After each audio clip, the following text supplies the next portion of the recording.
Salut, c'est Seb. Aujourd'hui, nouvelle vidéo de pronostic pour ce qui est de la journée la plus chargée de ce mondial, avec 2 matchs dans le groupe C et 2 matchs dans le groupe D.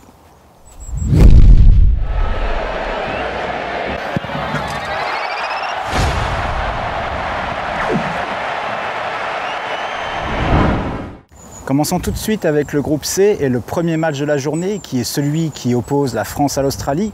Alors, horaire un peu spécial puisqu'il se déroule en matinée en Russie, ce qui correspond à midi heure française. Alors la France est évidemment favorite et devrait logiquement s'imposer. Maintenant, attention quand même aux petites erreurs de concentration qu'on a vues contre la Colombie et les États-Unis en match de préparation. L'Australie, quant à elle, a gagné ses 2 derniers matchs de préparation contre la République tchèque et la Hongrie. C'est donc avec un bon niveau de confiance qu'elle va entamer la compétition. Alors mon pari sur ce match sera, comme très souvent, un Asian Handicap. Et ce sera un plus 1,75 sur la France, ce qui signifie que si la France gagne par 3 buts d'écart ou plus, je gagne mon pari. Je gagne la moitié de mon pari si la France gagne par 2 buts d'écart. Et si elle ne gagne que d'un but, ou fait match nul, ou perd le match, je perds mon pari. La meilleure cote que j'ai trouvée est sur Pinnacle, et elle est à 2,01 et je risque 2% de mon capital sur ce pari. L'autre match de ce groupe C se jouera entre le Pérou et le Danemark. Alors le Pérou, comme je l'ai mentionné dans ma vidéo sur l'analyse du groupe C, pourrait être selon moi la surprise de cette Coupe du Monde.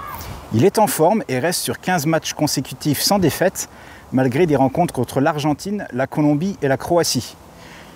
Alors ici, il sera opposé au Danemark, qui est moins régulier au niveau des résultats, mais a tout de même battu le Mexique 2-0 il y a quelques jours. Ce match oppose 2 bonnes équipes que j'ai du mal à départager. Je ne vais donc pas tenter de parier dessus, car je vous rappelle que je ne parie que lorsque mes analyses me le suggèrent de le faire. Mais ça va être intéressant et j'ai vraiment hâte de voir cette performance du Pérou. Donc, ce qui nous amène à passer aux 2 autres matchs de cette journée, les 2 matchs du groupe D, en commençant par l'Argentine contre l'Islande. L'Argentine n'a pas vraiment convaincu lors de ses derniers matchs, notamment lors de sa défaite 6-1 contre l'Espagne. Alors certes, Messi ne jouait pas, mais ça fait quand même un peu tâche. Alors autre chose, l'Argentine n'a pas joué depuis plus de 2 semaines à cause de l'annulation de son dernier match de préparation contre Israël. Donc c'est pas forcément l'idéal pour la préparation non plus. Et puis en face, on a l'Islande, une équipe en plein doute, qui bien qu'elle ait gagné son groupe de qualification facilement, a ensuite connu quelques soucis avec 3 défaites et un nul lors de ces 4 derniers matchs. Alors maintenant, on sait tous de quoi est capable l'Islande, on l'a vu durant le dernier Euro. Mais j'ai vraiment besoin de voir ces 2 équipes jouer pour me faire une idée sur leur état de forme. En attendant, pas de pari pour moi sur ce match.